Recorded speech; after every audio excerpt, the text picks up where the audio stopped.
মাঝে মাঝে মনে হয় যে সেই ছোটবেলা আবারও ফিরে যেতে, প্রত্যেক ঈদে সবার থেকে অনেক অনেক জামা পেতে কতই না খুশি হতাম। এক ঈদে যদি 2-3টা জামা হতো। এখন তো নিজেদের খুশির থেকেও সন্তানের খুশিটাই আগে দেখি, নিজেদের খুশির কথা তো মনেই থাকে না। আজকে আমরা সবাই মিলে রেডি হয়ে মার্কেটের দিকে রওনা হলাম, কারণ আমার মা বলেছে আজকে নাকি আমার মেয়েদেরকে জামা কিনে দিবে। আমার মা আগে নাকি তার নাতিদের নিয়ে দিবে, তারপরে নাকি আমাদের কিনে দিবে। নাতিপুতি হয়ে গেলে তো ওরাই সবার আদর নিয়ে নেয়, মেয়েদের দিকে তো কেউ খেয়ালই করে না। আর আমারও তেমন আগ্রহ নেই ঈদ নিয়ে, তাই ভাবছি আমি নিব না, আমার মেয়েকেই আগে নিয়ে দিই। সকাল সকালে দোকানে চলে আসলাম, তারপরেও দেখুন কতটা ভিড় দোকানে। দোকানে মানুষের জন্য তো ঢুকেই যাচ্ছে না। যে দোকানে যে ওই দোকানে কালেকশনের অভাব নাই, কিন্তু আবার মানুষের অভাব নাই। দেখি কয়েকটা দোকান দেখে দেখে তারপরে সিলেক্ট করলাম। আসলে ছোট বাচ্চাদের জামা কাপড় সিলেক্ট করাটা অনেক কষ্টের ব্যাপার। বড়দের চেয়েও মার্কেটে ছোটদের অনেক কালেকশন আসে, আর ওই কালেকশন থেকে বেছে বেছে নেওয়াটা অনেক টাফ ব্যাপার। তাও আমরা নিলাম একটু বেছে বেছে। বাসায় এসে আমার মেয়ে একটা একটা করে গায়ের সাথে লাগিয়ে দেখছিল যে কোনটা তাকে একটু বেশি ভালো লাগে। আসলে ছোট বাচ্চারা এমনই, একটু নতুন জামা পেলেই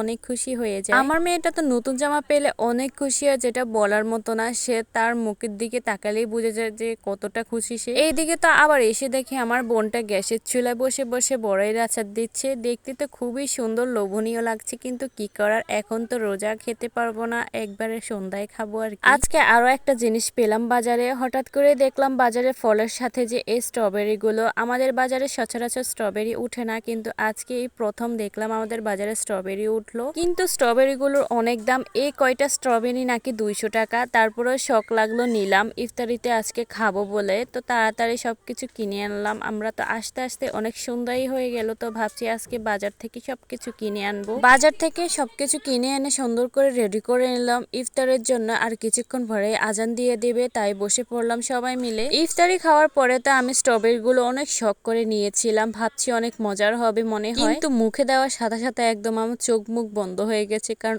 অনেক টক ছিল। যাই হোক, তারপরও বলবো আলহামদুলিল্লাহ, আমাদের বাজারে যে এটুকু উঠেছে, যে খেতে পেরেছি, আমাদের নসিবে ছিল, এটাই অনেক। তো আজ এ পর্যন্তই। সবাই ভালো থাকবেন, সুস্থ থাকবেন। চলে আসবো অন্য কোনো নতুন ভিডিও নিয়ে, সে পর্যন্ত আমার পাশে থাকবেন। আল্লাহ হাফেজ।